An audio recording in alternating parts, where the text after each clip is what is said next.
Hey guys, welcome back to my channel. Another trade breakdowns video for 21st of September 2023. Two trades in the London stream that we did this morning. Both trades were good winners, both 35 pips profits. Second trade, shame I didn't let it run, but it is what it is. Let's have a look at it.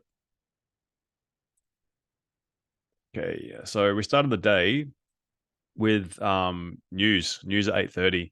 So we're also picking up the scraps from the FOMC that happened last night.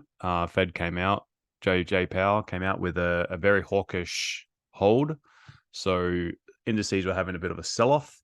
Got in today and we had another news heavy day. We had Swiss interest rates at 8:30 and then we had pound interest rates at 12 o'clock. Both of them held. They were both expecting to hike interest rates, but both held.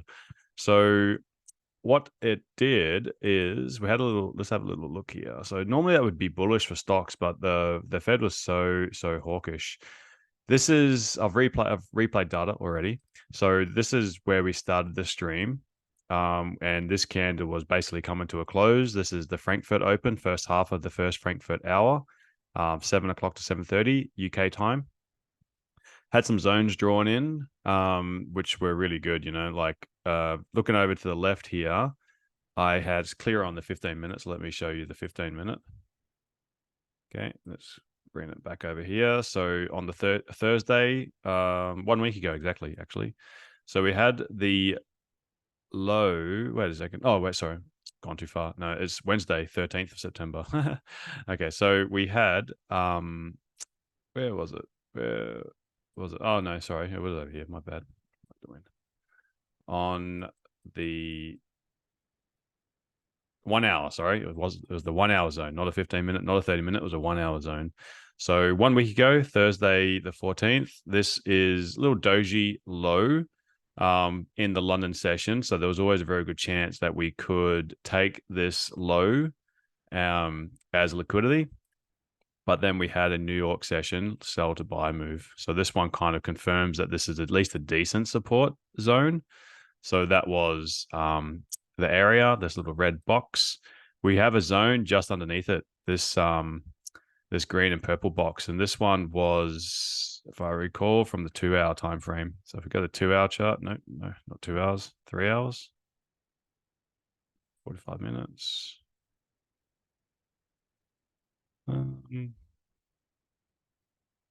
4 hours, check the 4 hour. No. Maybe that one was from the 30-minute, actually. Yeah, sorry, this one was the 30-minute zone. This liquidity wick right here, this should be pulled in a little bit, but this is a liquidity wick in itself. Anywho, that was the support zone that I was looking to trade from. Price had come back down, retested this red zone, and then we started to push a little bit bullish. So I was really only looking for sells, given how bearish the FOMC was. I was just looking for a bit of a pullback, but I thought the pullback could happen from this support zone. I had where I was thinking price could go from. We have to look a little bit closer. There's a bit of a bigger look if I zoom out and just look at the blue squares over here, here, and here. You can see that the Asian session had a lot more volume than we've seen in all these other ones. So we need to investigate this trend where price trended down. We need to look at it a little bit closer to see where could we possibly find pullbacks from, where the potential high of the day might be or the high of the session might be. So if we drill down into it, we can just see, like, we don't get a lot of clarity when you see these candles just making lower highs, lower lows. We see like we definitely have a price gap that everyone can see. Everyone can see that. But let's have a look at the lower time frame, because I had some pinpoint areas in here. We've got this thin black line. You can see what I've got here, that this is just like session highs and lows. So if I zoom out on here, you can see that this was a previous New York low. It was a previous Asian high. It was another previous New York low. So an Asian high plus two New York lows. And if I zoom out even more, you can see this here. It was a New York high the week before, on the 13th. So this area was like, seems to be that we get like quite a few rejections from this point. So an ideal one to keep an eye on. If I drop down to the lower time frames for the sake of just keeping this video short, I'm going to go down to the 3 minutes straight down, and I'm going to show you some things that look a bit odd. This little cluster of candles look a little bit odd. You can see this almost like a triple top where price has pushed up, little rejection, come up, push down, no top wick, price pushed up again, and then rejected again. So I really liked that zone. If you don't believe me, go have a look at the stream. This area was there well before I even started. And I called it top of the Asian drop zone because this is where the Asian session is where it started the drop from. So it makes sense to look for areas either from this little thin black line or from this top of this Asian drop zone. Okay.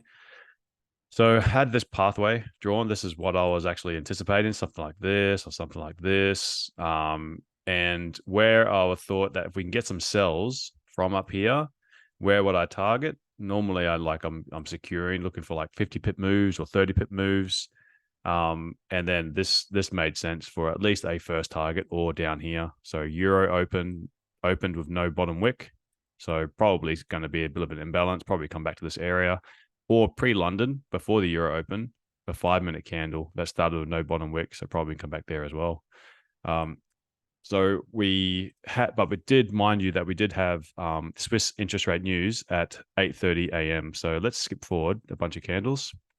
And let's get to where this is the London open candle. This is 8 a.m. London.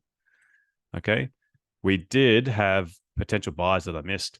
And that was 3-minute candle, closed bullish, followed by another 3-minute candle, rejecting the wick area of that first 3-minute candle.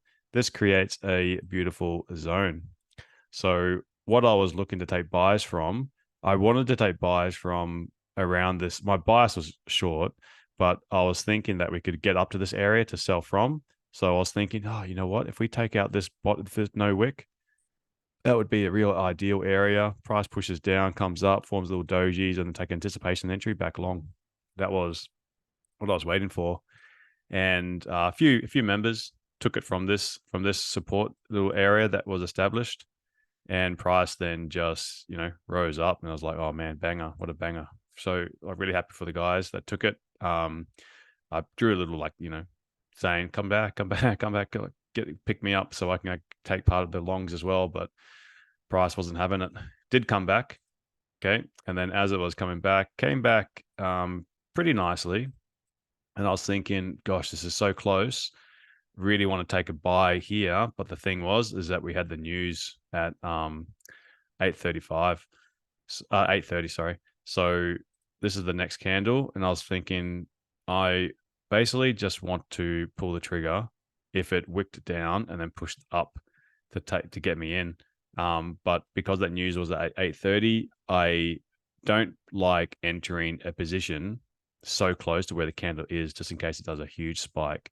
But I'm okay to take a sell if it has to push up all the way to this area, because if it's had to do so much work up to get to the area, it can very easy just do that really quick news reaction. So as price pushed up, this 3-minute candle, as it wicked up, entered sell impulsively, and then basically closed inside of this candle. So this trade was done in like a minute, really, 2 minutes. And there's 35 pips. Just take it. Just take these news. Take these little quick jabs at the market. Then price did the wick fill because it was a bit of momentum. Swiss rates, instead of hiking, they held. So that would be a bit of a bullish driver for stock. So it did make me in two minds, thinking, gosh, we might actually come back for this Asian high. We might push up a little bit higher. But if price action gives us a sell entry, I'll still have to take it in line with my bias. So idea was price was pushing up into the zone. Okay, forming a few dojis. Anticipation entry would be waiting to take if it takes the high, or where it comes up here, see how it takes the high, and then closes bearish. Pushes back down, closes like a small little wick candle. Next 3 minutes, closed as a bit of a doji. This here, I said bearish by mistake, but didn't close bearish, but it took out the high from the candle to the left and then closed within the wicks. So to me, that's like a bearish rejection. Then we have another 3-minute candle that's closing as a little doji. So we're accumulating orders for a little bit. Anticipation entry is entering on the high. We were discussing some other topic in the stream. So my eyes weren't quite glued to this. And when price gave like primo entry above this wick, I didn't get into it until it had pushed up and started flipping bearish again. So my entry was taken on the next candle. As it wicked up, prime entry would have been up here, as long as it didn't break the high. And I got it when it was coming flipping back bearish. Closed bearish. That was a really good indication that now we're going to see some downside. So no wick candle. See this no wick candle here? This was my target. Okay. And that was going to be 35 pips from the entry.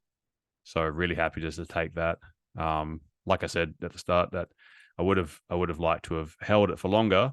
But I was in two minds thinking about what this hold from Swiss meant, as opposed to if they hiked. If they hiked, more confidence to hold. But I'm pretty happy with 235 pip trades in the session, 70 pips overall. Really just putting the capstone on this. This week has been wonderful so far. Then the rest is history, So we go up to 30-minute, and we can see what happened afterwards. Just tumbled down. So anyway, I'm gonna cut it there. It's been a fantastic week. Really, really just excellent week. So hope you guys are learning something, enjoying the streams. If you like the video, please like, please subscribe, and I'll see you tomorrow morning. Bye-bye.